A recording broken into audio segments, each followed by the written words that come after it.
सादर जय जय सिया राम। मैं आचार्य सुनील कांत तिवारी। आज का विषय है, कई बार लोग प्रश्न करते हैं, कुंडली लेकर आते हैं और उनका प्रश्न होता है कि गुरुजी बताइए, आचार्य जी बताइए कि हमारा मकान या मैं जमीन ले पाऊंगा कि नहीं। ये राज आपके कुंडली में ही छिपा हुआ है।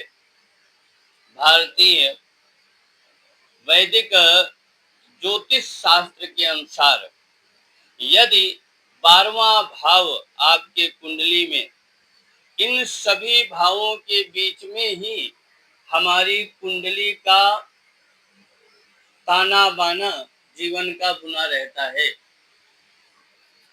हम सभी 12 भावों की शुभ तथा अशुभ दशा पर हमारे जीवन की जरूरी बातें निर्भर रहती हैं।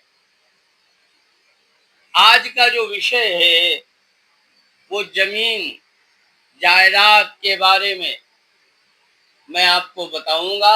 आप वीडियो के अंत तक बने रहिए। कुंडली के कौन से भाव का संबंध जमीन से होता है और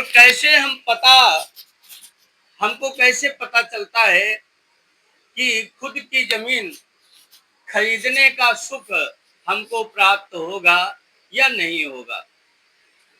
तो हमारी कुंडली का जो चतुर्थ भाव है, कुंडली के चतुर्थ भाव को सुख भाव कहा जाता है। इस भाव से भूमि, मकान, वाहन, जायदाद का निर्णय किया जाता है। यदि कुंडली का यह भाव मजबूत हो और इसका स्वामी भी अच्छी अवस्था में हो तो इस भाव में किसी शुभ ग्रह की स्थिति या दृष्टि हो तो व्यक्ति के पास जमीन जायदाद अपना मकान होता है और व्यक्ति को जमीन जायदाद मकानों पर इनसे जुड़े हुए कार्यों में उस व्यक्ति को विजय प्राप्त होती है। इसके साथ ही कुछ अन्य पहलुओं पर भी विचार है, जैसे मंगल का प्रभाव। मंगल को वैदिक ज्योतिष में भूमि का देवता माना जाता है। यदि आप भूमि और हवन को प्राप्त करना चाह रहे हैं या खरीदना चाह रहे हैं या आप इस कार्य से जुड़ना चाह रहे हैं तो भूमि भवन खरीदना यानी अपने दम पर संपत्ति को जुटाना, इसके लिए आपको आपकी कुंडली में मंगल का विचार विशेष रूप से करना होगा। मंगल यदि चतुर्थ भाव में स्थित हो तो इसको अच्छी स्थिति माना जाता है। जातकों को थोड़े से ही प्रयास से जमीन जायदाद पा सकता है। ऐसे लोगों को पैतृक संपत्ति मिलने की भी पूरी संभावनाएं होती हैं। यदि मंगल ना हो तो, यदि कुंडली के चतुर्थ भाव में मंगल पीड़ित अवस्था में हो या मजबूत न हो तो ऐसे लोगों को भूमि खरीदने में कामयाबी तो मिल सकती है, लेकिन कानूनी विवादों में ऐसे जातक फंस सकते हैं।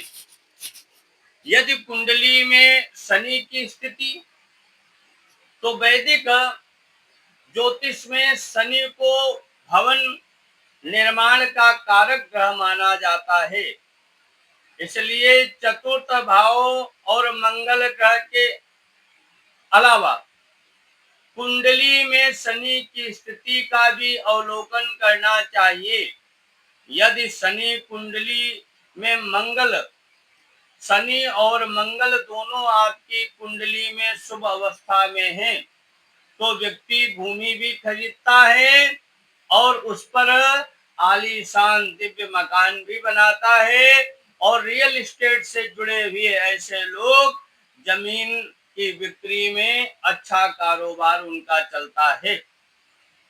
यदि शनि और मंगल दोनों ही चतुर्थ भावों में बली होकर बैठे हों तो निश्चित ही लगभग ये बात समझ लेना चाहिए कि भूमि और भवन का सुख उस मनुष्य को पर्याप्त मात्रा में मिलेगा और ऐसा व्यक्ति वो भूमि संबंधित कार्य को भी कर सकता है। कुंडली में कई बार लोग प्रश्न करते हैं कि महाराज ये काम हम कर रहे हैं, भूमि का खरीदने और बेचने का हमको फायदा नहीं मिल रहा है। यदि आप भूमि से संबंधित कार्य कर रहे हैं और आपको सफलता नहीं प्राप्त हो रही है तो आपको किसी योग्य सुयोग्य ज्योतिषाचार्य से अपनी कुंडली का विश्लेषण करा लेना चाहिए। मंगल शनि और बुध का मजबूत होना आवश्यक है बंधुओं। भूमि का कारक मंगल, निर्माण का कारक शनि और कमीशन दलाली का कारक बुध को माना जाता है। इसलिए भूमि का कार्य यदि आप कर रहे हैं तो मंगल जो भूमि का कारक है ये सबसे महत्वपूर्ण ग्रह है।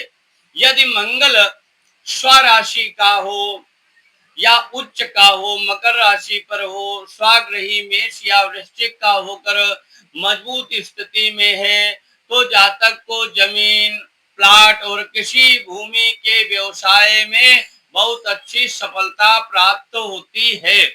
चौथा भाव प्रॉपर्टी का स्थान है। चौथा घर भूमि और अचल संपत्ति का प्रतिनिधित्व करता है बंधुओं। जातक जमीन इत्यादि में मंगल की भूमिका बहुत उच्च की मानी जाती है। अगर यदि चतुर्थ भाव में मंगल स्वाग्रही बैठा हो या उच्च का बैठा हो तो इस व्यवसाय से उसको बहुत अच्छा लाभ मिलेगा। यदि दशम भाव आपके कैरियर और व्यवसाय को दर्शाता है, यदि इसमें शनि या मंगल चौथे भाव या दूसरे भाव में स्थित हो तो रियल एस्टेट एक बहुत ही बेहतरीन कैरियर के रूप में आपका विकल्प है। यदि आप रियल एस्टेट या भूमि से संबंधित अपनी कुंडली का विश्लेषण कराना चाह रहे हैं तो आप हमसे संपर्क कर सकते हैं 87 073 53 53 3 पर। सादर जय जय सिया राम।